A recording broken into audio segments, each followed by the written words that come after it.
And therefore we see that many of the Muslims today, especially the young Muslims, they are caught up in the clutches of kufr, because the kufr has offered them something they think they cannot find in the deen: companionship. And some of it is our fault. Some of the older Muslims, it's our fault. We don't make the masjid attractive for them. We don't make room in the masjid for them.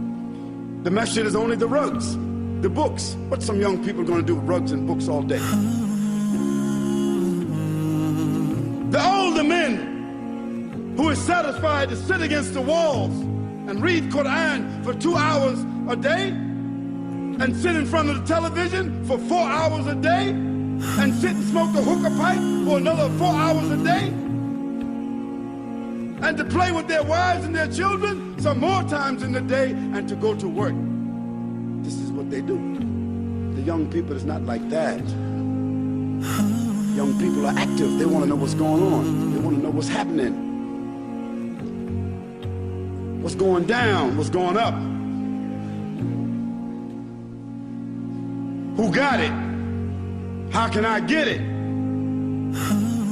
Who's with it? Who are you with? They want to get with what's going on.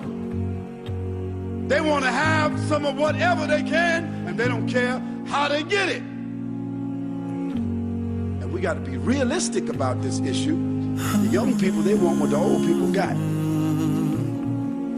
They see Pops, he got a wife or two.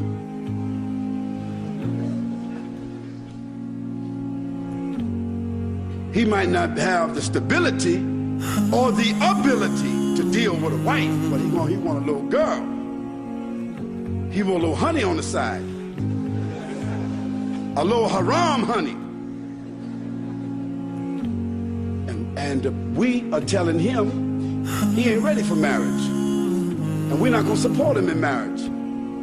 Since he didn't finish school, and since he ain't do the job we want him to do, and since he ain't doing what I told him to do, don't get married. So what you telling him to do? You laying down with your wife every night, or going to visit your other wife on other nights. What you think your son doing? He a grown man just like you are. You have to facilitate what the young people need. Make a room. If your son has a room in your house, let him go get him a wife and bring that wife in his room in your house.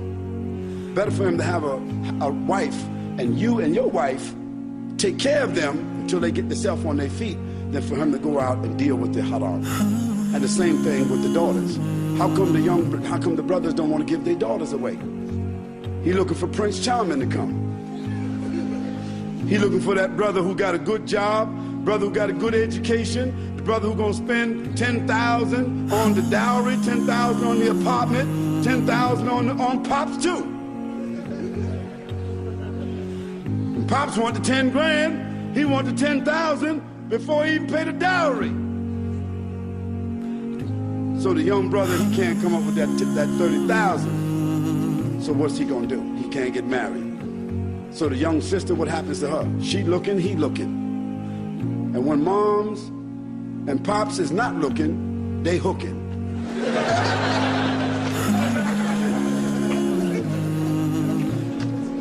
Then you got a Ibn Haram that comes.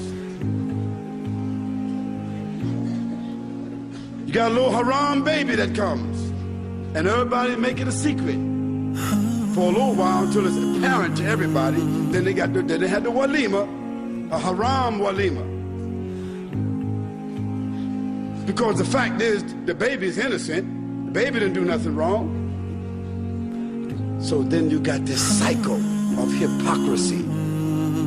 And what happened? Because we didn't follow the sunnah of the Prophet ﷺ. He said when the man gets to an age of responsibility, he should marry. Didn't he say that, sallallahu alaihi wasallam? And even he performed a marriage one time when a man didn't have nothing but some ayats of the Quran. And another time the man had nothing but some slippers. He said, give that to her for a dowry if she'll accept it. Of course, I'm not gonna give my daughter to none of you guys for no slippers. But this shows the sunnah, the practicality of the sunnah. All these young men who are 14, 15, 16 years old, if they are responsible, we got to start thinking about marriage for them. And these young girls who are 13, 14, 15, if they are responsible, put them in the house of that father or put them in the house of the other father and let them get married.